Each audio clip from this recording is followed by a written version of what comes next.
830 enfants de couches défavorisés reprennent le chemin de l'école grâce au projet Espérance pour tous. Ce projet est un moyen efficace pour lutter contre l'analphabétisme. Les dirigeants des deux Corées s'engagent à une dénucléarisation complète de la péninsule. Le dirigeant nord-coréen Kim Jong-un a proposé, selon Séoul, de fermer son site d'essai atomique en mai. Comment s'est fait la réconciliation entre les deux frères ennemis? La réponse dans la chronologie. Bonsoir et bienvenue dans le 19h. Sachez que 3 personnes ont perdu la vie hier à Angré, les Arcades, dans la commune de Cocody. Le chauffeur d'un gros camion sera à l'origine du drame. Il a foncé dans le mur de la cité et détruit 2 maisons et il a pris la fuite. Depuis maintenant 3 ans, 830 enfants ont renoué avec l'école déscolarisée, faute de moyens financiers ou d'extraits d'actes de naissance. Ces enfants ont bénéficié du projet Espérance pour tous, un projet initié par la mission évangélique luthérienne en Côte d'Ivoire. Sachez que le taux d'analphabétisme en Côte d'Ivoire est en régression. Il est passé de 51% à 43,8%, soit une baisse de 7,2% en 2017. Le reportage de Nou Sangaré commenté par Dangui Dangui.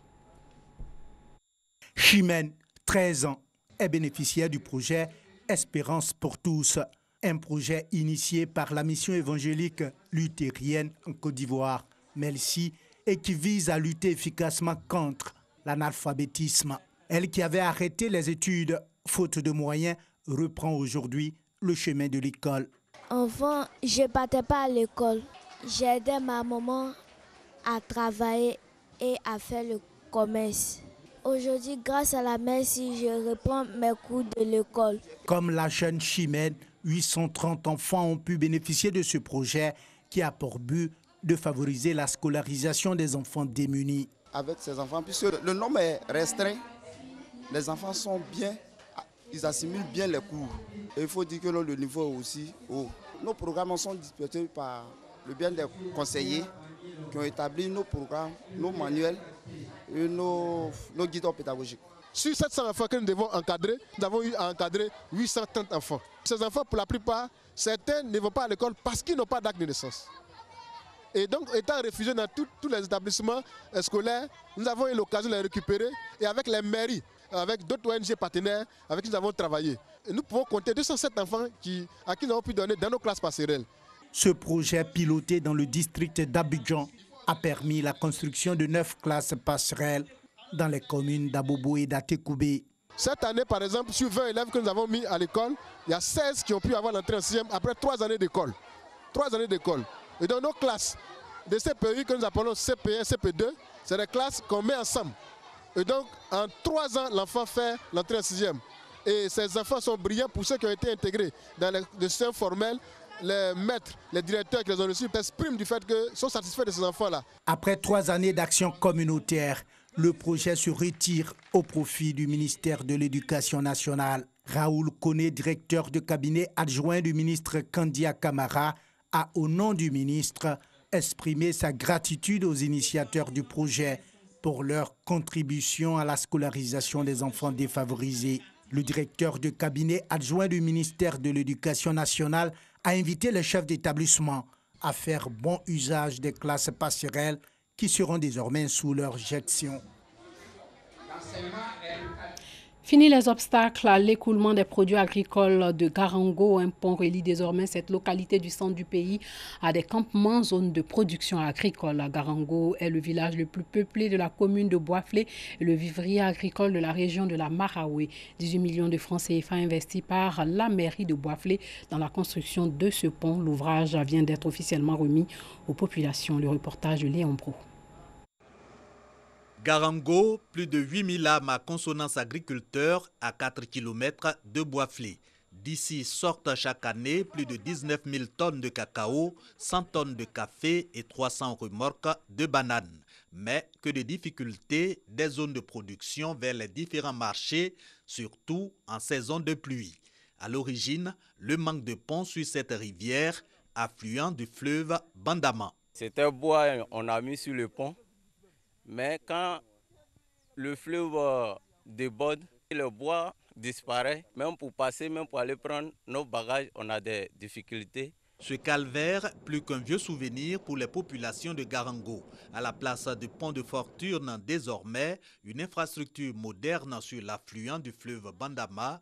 C'est une réalisation de la mairie de Boisflé pour faciliter l'écoulement des produits et attiser le vivre ensemble. C'est le pont de la cohésion aussi parce que ça relie Garango à tous les villages qui sont de l'autre côté. Je veux parler des villages Gouro, des villages Baoulé et ça participe de cette cohésion sociale au niveau de Boisflé parce que chez nous, c'est le VB, c'est-à-dire le vrai brassage. 18 millions de francs CFA, le coût du pont de Garango, un investissement fort apprécié des populations.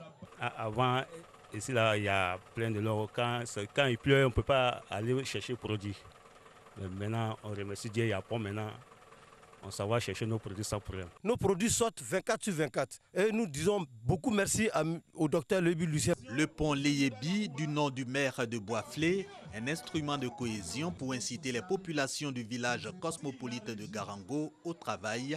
Objectif, produire davantage pour vivre dans le vrai bonheur, ou VB, synonyme du violet blanc, couleur de la Marawi. Des maires au cœur du développement de leur commune, 10 maires qui ont contribué à l'amélioration des conditions de vie de leur population ont reçu le prix panafricain des meilleurs agents de développement. Douad El Azer. Ce sont au total 10 maires et 10 conseillers régionaux qui ont reçu les prix de meilleurs agents de développement dans leur localité. Pour les organisateurs du prix panafricain des leaders Nova Afrique, il était important d'encourager ceux qui travaillent pour le développement du pays, mais aussi ceux qui aident le gouvernement en vue d'atteindre l'émergence. Le prix PADAL a été institué justement pour récompenser ces personnes-là et justement c'est en fonction de leur rendement, en fonction de toutes les activités que ces personnes entreprennent, en fonction du rendement. Par exemple, aujourd'hui nous avons récompensé les différents présidents de conseils régionaux en Côte d'Ivoire et nous avons tenu compte de tout ce qu'ils ont accompli comme activité durant leur exercice. Les récipiendaires se disent prêts à relever les nombreux défis qui les attendent pour l'amélioration des conditions de vie des populations. Le défi à relever, alors, c'est de faire mieux. C'est de faire mieux, c'est de continuer notre programme de développement, être au service des populations. Je dédie ce prix à toute la population de la Kota. Je pense qu'à travers ce prix, on me met face aux réalités quotidiennes de nos populations, qu'il faut redoubler d'efforts pour arriver à bout, pour pouvoir satisfaire les besoins, je dirais, primaires, légitimes de nos populations. C'est ensemble que nous pouvons aller de l'avant. La Baoulé a plus de 600 km d'Abidjan et quand on constate que quelqu'un à Abidjan, une organisation interafricaine, reconnaît le travail que nous faisons dans cette partie de la Côte d'Ivoire, cela nous fait vraiment plaisir. C'est l'axe du binôme santé, éducation, éducation et santé qui a dû présider en notre faveur. Parce qu'en moins de 4 ans de mandat, nous sommes en train d'ériger un centre hospitalier régional d'exception. Rappelons que le prix panafricain des leaders Nova Afrique, qui vise à récompenser les meilleurs agents de développement, est à sa 6e édition. Hors de chez nous au Mozambique, le pays était autrefois le champion mondial de la noix de cajou. Il y a 20 ans, une cure d'austérité de la Banque mondiale a laissé toute la filière de production très affaiblie. Le gouvernement de Maputo a redressé le secteur et compte désormais reprendre sa place parmi les principaux producteurs mondiaux. Décossé, décortiqué, c'est la fin de la saison de la noix de cajou dans le nord du Mozambique. Et cette usine de transformation tourne à plein régime. Son propriétaire, un entrepreneur portugais, l'a ouverte il y a 10 ans. Dans les années 70, le Mozambique était le premier producteur mondial de noix de cajou. Mais une longue guerre civile et plusieurs catastrophes naturelles ont mis la filière à terre. L'autre responsable, la Banque mondiale. En 1995, l'institution financière a exigé un plan d'austérité synonyme d'arrêt des subventions au secteur. Résultat, les usines ont fermé et 10 000 personnes ont perdu leur emploi. Depuis, le gouvernement de Maputo est parvenu à redresser le secteur. En 2017, la production a battu son record des 30 dernières années. Ces plants, cultivés à l'Institut national de promotion du cajou, sont distribués gratuitement à des petits producteurs comme Armando. Il vient tout juste d'ajouter 500 pieds supplémentaires à sa plantation. Grâce à sa production, Armando a gagné en 2017 près de 3 fois le salaire minimum d'un agriculteur au Mozambique, de quoi se payer une moto et financer l'école de ses enfants. Les deux Corées fument le calumet de la paix. Le président sud-coréen et le numéro 1 nord-coréen ont convenu vendredi dernier lors d'un sommet de cesser leurs activités hostiles et de transformer la zone qui sépare les deux pays en une zone de paix. Le dirigeant nord-coréen Kim Jong-un a proposé selon Séoul de fermer son site d'essai atomique en mai et d'inviter dans le pays reclus des experts américains. Corée du Nord et Corée du Sud, que se passe-t-il? Le président sud-coréen Moon Jae-in et le dirigeant nord-coréen Kim Jong-un se sont engagés vendredi 27 avril à l'issue d'une rencontre historique à une dénucléarisation complète de la péninsule coréenne. Les deux dirigeants qui ont signé une déclaration commune ont également convenu lors d'un sommet de cesser toutes les activités hostiles sur terre, mer et air et ont exprimé leur volonté de transformer la zone démilitarisée qui sépare les deux pays en une zone de paix. Ils se sont retrouvés vendredi dans le village de Panmunjom sur la ligne de démarcation qui fait office de séparation entre les deux Corées. Qu'est-ce qui divisait les deux Corées? Après la Seconde Guerre mondiale, la Corée est coupée en deux avec une zone d'occupation soviétique au nord et américaine au sud. Cette situation aboutit à la naissance de deux États distincts en 1948. La situation s'étend au point de provoquer une guerre de 1950 à 1953.